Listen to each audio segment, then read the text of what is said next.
What's going on? Rohan Dhawan here, and welcome to this brand new video, which I want you to watch if you are planning to launch your own online course or maybe your LMS system or anything like that. Or chances are that you already have an online course, and maybe some of these mistakes that I'm about to discuss inside of this video you are already making that's preventing you from scaling to the next level, right? So this is going to be a very, very important video. Make sure to watch it. And just before we move forward, make sure to hit that subscribe button if you want to see more of these videos. Hit the like button as well so that it kind of supports the algorithm and more people would be able to see this video, right?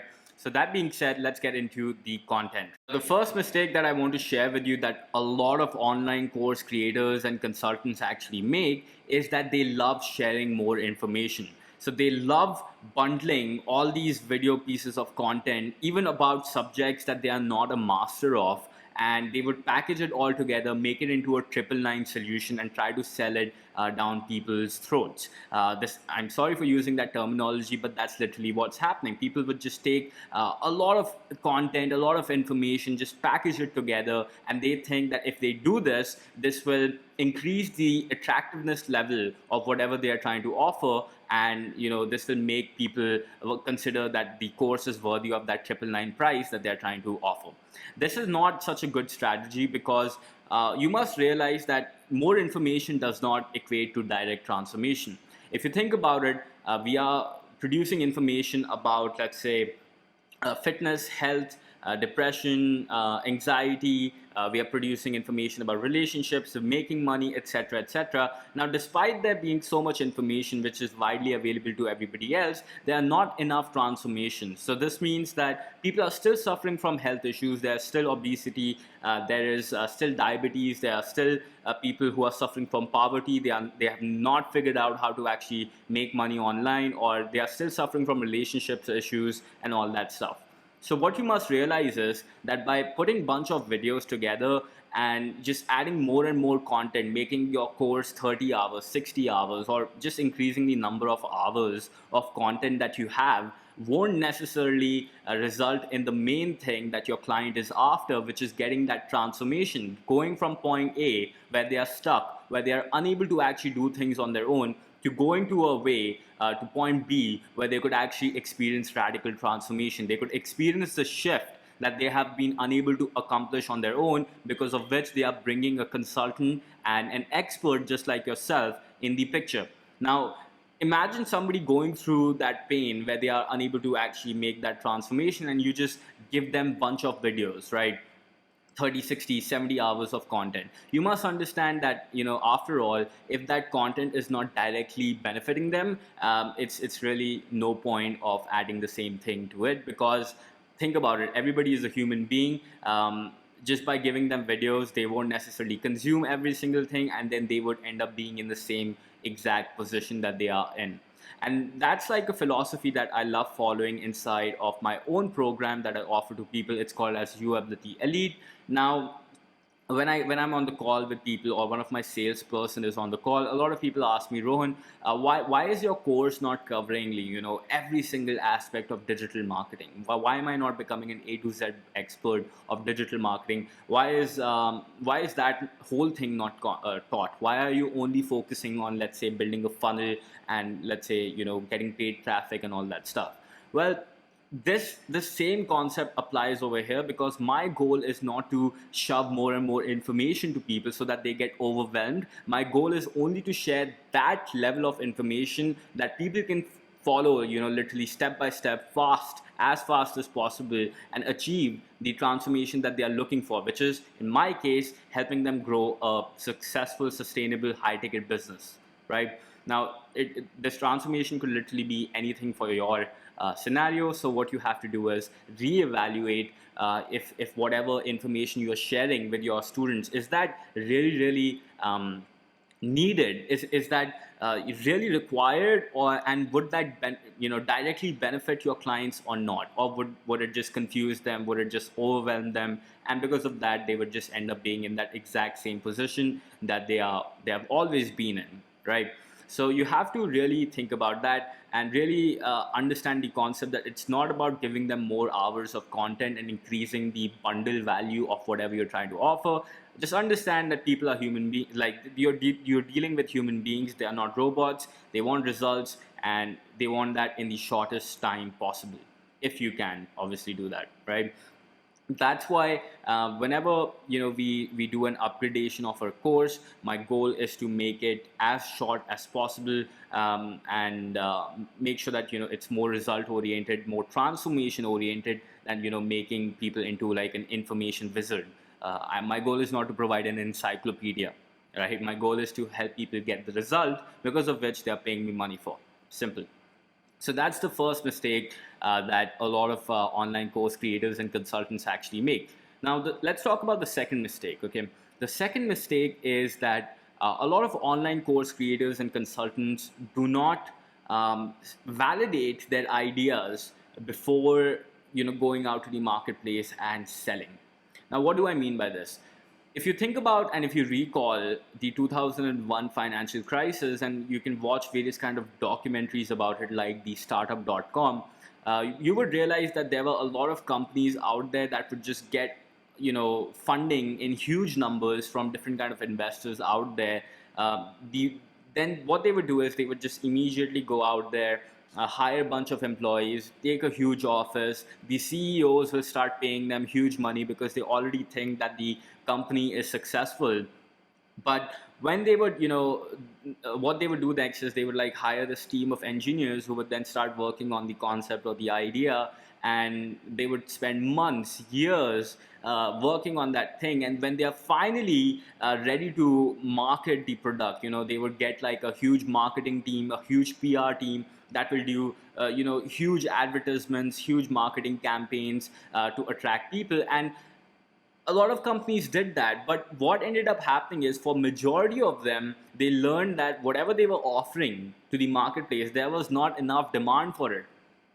There was not enough demand for whatever they were offering, because of which a lot of these companies failed, because the customers were like, you know what, I don't really want that. And the projected sales that they had accounted for or whatever, that didn't really happen. They were not even close to it. And this just didn't happen with one company. This happened with a lot of companies that you can Google about, because of which the whole 2001 financial crisis actually happened. And the worst part is that when these companies actually launch and they start serving the product or the service to their clients, and they say that, oh, I don't want it, by then it's too late, because these teams and these companies have already spent so much so much resources, so much time, so much energy, so much manpower to build that particular product to that level, that it's very difficult to change it or iterate it or pivot it. These are some very important concepts if you've heard in the startup world, but that's what the whole scenario is, right? And definitely that's not an approach that's recommended, but despite knowing our history, despite knowing such examples that have already occurred in the past, what most online course creators and consultants do is they would take actually their like they would just go out there, buy expensive softwares like ClickFunnels. They would just go buy a LMS software like Kajabi or whatever, or Teachable, and then they would upload bunch of videos there. They would spend 6 months, 8 months getting that perfect curriculum, making those perfect slides, and then they would go to Fiverr.com, start getting those fancy cover images and all that stuff, and then they would start creating bundles of different kind of courses that they have to offer. So rather than validating the demand and rather than understanding their consumers, they would already have this product with huge different kind of levels, bundles, and all that stuff that nobody even necessarily wants.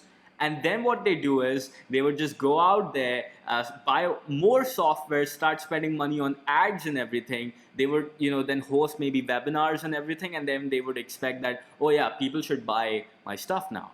And then what would happen is they would host a webinar, 100, 200, whatever people show up, nobody will buy, because you didn't even understand what your customer really wants. And then what ends up happening is you end up creating a disaster. And if you do manage to get your initial sales, right, what's going to end up happening is these people will buy from you. They will go through your videos that you created, which is obviously never been validated. They would go through these videos, they would get bored. Again, too much information will be there, and they won't necessarily get the transformation, because of which they would end up blaming you, and then they won't necessarily buy or upsell. And then when you would host your new webinar, you won't have testimonials to showcase to, because obviously you don't have any results, because of which your next webinar will flop. Or maybe if this doesn't happen in the short run, what's going to happen is when the market becomes more competitive, these are the problems that you will start seeing in the next 6 months, 12 months, or whatever. Once the whole game becomes more expensive, your credibility and everything will start going down. And once the market becomes more educated, obviously they would stop buying things that are not necessarily proven to produce them the transformation. And this is bad for the overall market. The reason why I'm making this video is not because so that you just go and buy my mentorship, or buy anybody else's mentorship. That's really irrelevant. What you must understand is that this is spoiling the image of all the consultants and course creators out there. You are literally taking our image and you're turning us into those 999 make money online guru or freedom guru, health guru, and all that stuff with all these bundles and everything. And you are basically you're creating mistrust in the marketplace. And this is not a long-term strategy that's going to benefit a lot of people. So that's my second recommendation to you, that always, always, always sell, validate your idea before you start building anything. So this means that before you start working, create a hypothesis regarding whatever you want to create. Okay, let's say that you want to create a course on helping fathers above the age of 35 get fit, lose weight, be in shape, right? If you're planning to launch a course on that, first go out there and approach these fathers, understand and validate that they have a problem. And the best way to validate is to do sales calls and get that money from these people. And then you can say something like that, like to these people that, okay, thank you so much. The course will be starting after 1 week. Thank you so much for this. I have given you the receipt. These are the timings, and this is what's going to happen, right? And this will also allow you to create your course by using collaborative effort, right? So this means that you're directly interacting with your target audience. You're creating slides live on the go, rather than just creating a bunch of videos 6 months in advance that nobody really even wants. And this will improve the quality of your course 10 times better. Or even, this applies to coaching as well, even if you're doing Zoom coaching or any of that stuff, right? So that's my second tip to you. The second tip being that you should always sell before you build. And the first tip that I already shared with you was, rather than sharing more information, talk more about the results. Talk about how they can actually achieve the transformation that they're looking for in the shortest amount of time possible. The third mistake that I often see a lot of course creators and consultants make is that they sell too low. This means that they think, if I just have a low ticket offer and I sell to thousands of people, I would succeed. While that strategy might sound okay-ish, you must realize that when you're trying to serve a lot more people, when you're playing the volume game, your support queries will increase. This means that you will get thousands of support queries, which you will be unable to fulfill on your own, because more and more people will be asking you for things. And especially when you're trying to sell them using an automated system, a lot of people will miss out on their login details. They will miss out on their they won't know how to actually navigate through your course and everything, because these queries were never answered. They never talked to a human being. And as a result, if you get so many support queries, you won't be able to fulfill all of them on time, because of which these people will start then asking you for refunds, or maybe they would start leaving you with a negative review or something like that, claiming that whatever you're offering is not worthy. But the fact is that they never even went through it to judge the same thing. So that's going to be the first problem if you keep on charging too low. And then the second thing would be your margins will be less, because now you'll be investing in different kind of ads. And to manage all these people, to manage all these expectations, you will also need staff. Support team who can actually fulfill the queries of these people. And if you don't have a support team, then obviously the course that you're selling is definitely not worth it, right? So you must understand all these variables. What's going to happen is your margins will be low. It'll be difficult for you to put in more money on ads. So the easiest fix, to avoid all these problems and future headaches and everything, is to just simply raise your prices. The simple point is that if you can really transform somebody's life, okay, if you can really add value to somebody's life, help them go from point A to point B, then why do you want to stick to these 999, five, whatever these prices that these people retail their courses at? Why do you want to stick to at that lower range, right? If you really have something valuable to offer, my question is, why not charge higher price? Why not charge premium for the same thing, so that you are also more interested, you are also more inclined, your head is in the game, so that you can provide better support to these people, invest that higher money into better staff, invest that money into better materials for these people that will help them go from point A to point B, right? And that's what's going to allow you to actually win the marketplace as well, because now you have more margins, you have more money to actually grow and put into your business and actually take things to the next level. So that's my third piece of advice to you, that if you're selling low ticket and you're doing, operating at lower margins, that's just not a very, very good recommended strategy. My recommended strategy to you would be to just simply charge more, right? If you really are good at what you do, then you simply have to charge more. And if you're not good at what you do, then there's by no means you should create an online course. Okay, by no means you should think that this is some sort of get rich quick scheme where you just create a bunch of videos and tomorrow you'll be a crorepati or a millionaire or whatever. That's just not how it's supposed to go, right? So instead, if you don't have any experience, if you don't feel that confident about the results, go work with the clients one-on-one. Go provide them done for you services. Go actually make sure that you are there with them day or night to make sure that they get the result first with your direct efforts. Then you can think about taking that knowledge and turning it into a bunch of videos. Now, the reason why my course succeeds, right? The reason why people achieve phenomenal results with what we have to offer at UAbility Elite is because every single thing that I've taught in the course, I've actually done it myself. Literally every single thing. The calls, the marketing strategy, the funnel, the delivery mechanism, like literally I went through the entire stage myself, and that's what I'm actually teaching to people now. And not only that, I also help other people, other students implement that exact same thing live. I basically work with them one-on-one. I work with them in group format and made sure that they got that result. And that's when I was confident enough that, okay, I have enough proof. Now I can turn this into a bunch of videos and make sure that people are more interested in just watching the videos and then getting the results. Okay. So that's a very, very important point that you must take into consideration, right? So just to recap a few things that I've covered. Point number one is, rather than sharing more information, make sure that you're sharing, you're creating transformations. That's what the main purpose of your course or program should be. The second thing is what was the second thing? Yeah. So avoid the mistakes that a lot of these 2001 financial crisis companies did. Make sure that you sell before you build. Make sure you validate your idea before you start working on it. The third piece of advice was, don't sell low, don't operate at low margins, charge high if you can really produce the transformation that you claim that you can, right? And those are 3 points. Now, the fourth one that I would like to cover is that what a lot of people do is, since their initial level course is priced at a lower range, what they would do is they would try to make up for the same by maybe offering upsells and downsells and all that timer and all that stuff. Now the problem with this is not ethical enough for the customers. Now, I'm not saying that you shouldn't have upsells at all. A lot of companies do that. However, an upsell, you must understand it, and what an upsell is really. Okay, first understand this. An upsell is something that you get in addition to something that is of a whole already.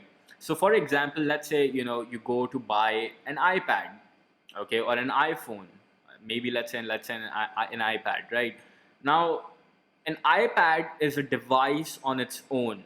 Without any upsell, you can use that device and get whatever result that you want. You can browse the internet, listen to music, do whatever XYZ functionalities that iPad has to offer.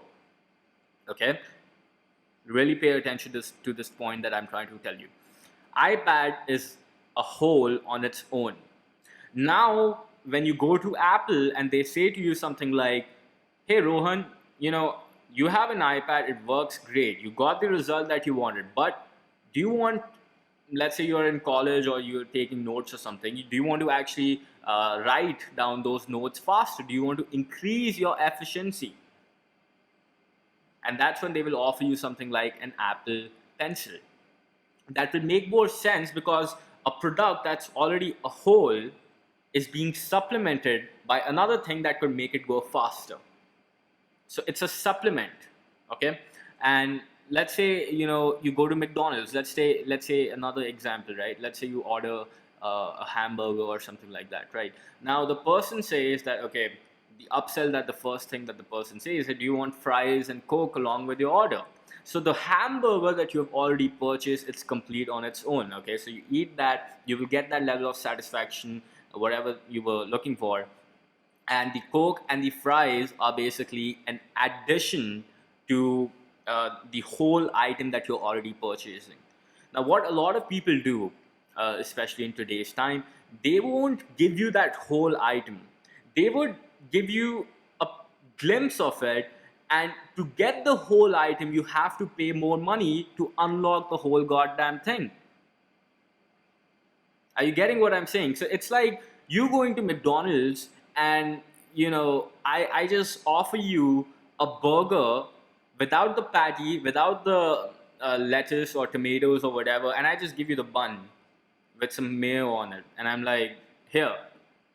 Now, if you want the patty and the lettuce and everything, you have to pay XYZ amount. You'll be like, dude, what? No, that's just not how it works, right? And similarly, if you go to, like, let's say you go and you want to buy like an iPad, okay, um, rather than saying, rather than offering a supplementary material like, let's say, an Apple Pencil, let's say, the person says that, okay, this is an iPad, right?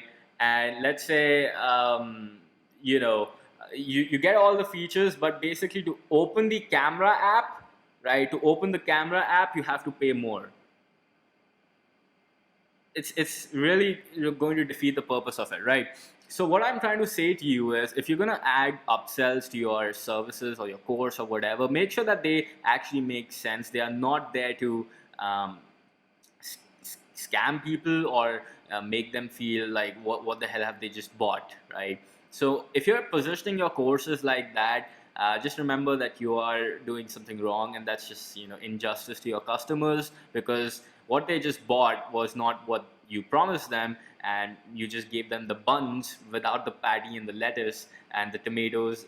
It's not gonna benefit them very much. Okay, so you must understand that it's not about upsells.